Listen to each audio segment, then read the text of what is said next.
What's up guys, Gabe here with TRW. I wanted to show you real quick. I saw some of you guys were asking on Instagram and on Facebook for the tutorial for the Hustle 2-color design that I did with the TRW Cool Teal and then the Easy Weed Bubblegum. So I'm just going to show you real quick how I got that done so you guys can do it on your own.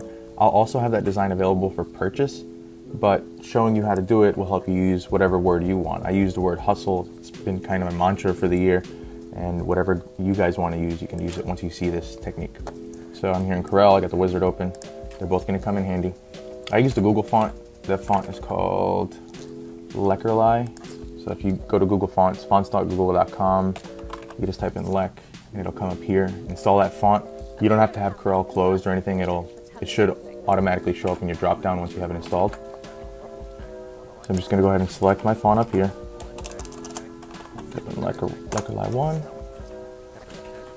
And then type in this case, Hustle. Grab my pick tool.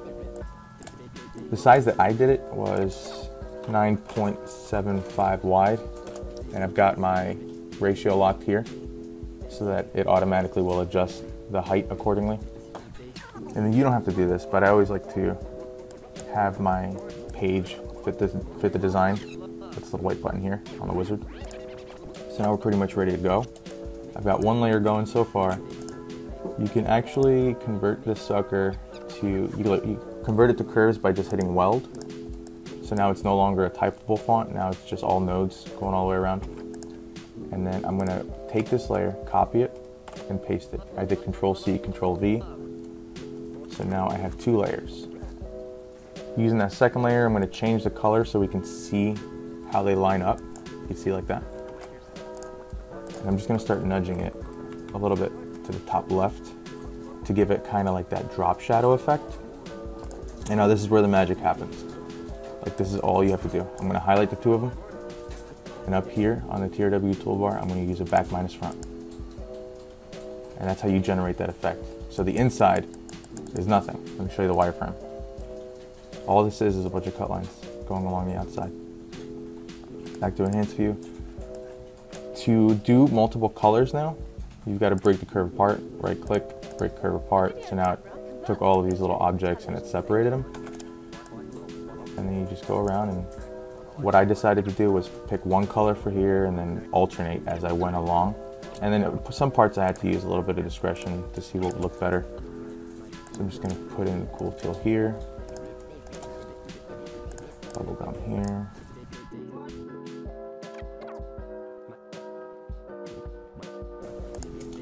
So this piece, I left it thinking it would look alright, but once I had pressed it onto my shirt, I noticed that it looked a little odd. So I'm going to delete it now. And I also deleted it in your version. When you purchase it, it's gone. Just because it looked funky monkey. I didn't like it.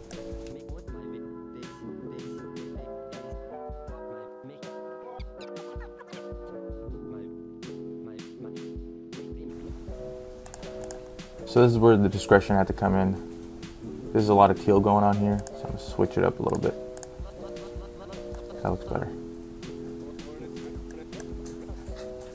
So now, the key is to weld it. If I do the color separation now, we're going to have a crap ton of layers. It's not going to look great. So I'm going to grab one cool teal. Using the wizard here, I'm going to select all same color. So now I've got them all. And I'm just going to weld it. Same thing for the bubblegum. Select all same color. Weld it. So now we've got 2 different layers going. Highlight the whole thing. Templates, right click Magic Separator. Boom. This is ready to go. When I right click the Magic Separator, it automatically mirrors it. It knows that I'm working with HTV.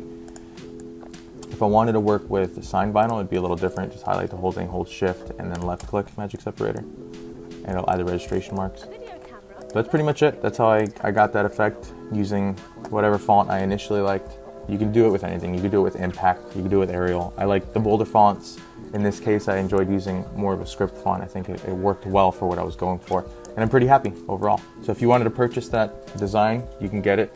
I'll drop a link right in the description below here. And there's a little code that you can use that'll give it to you for 60% off.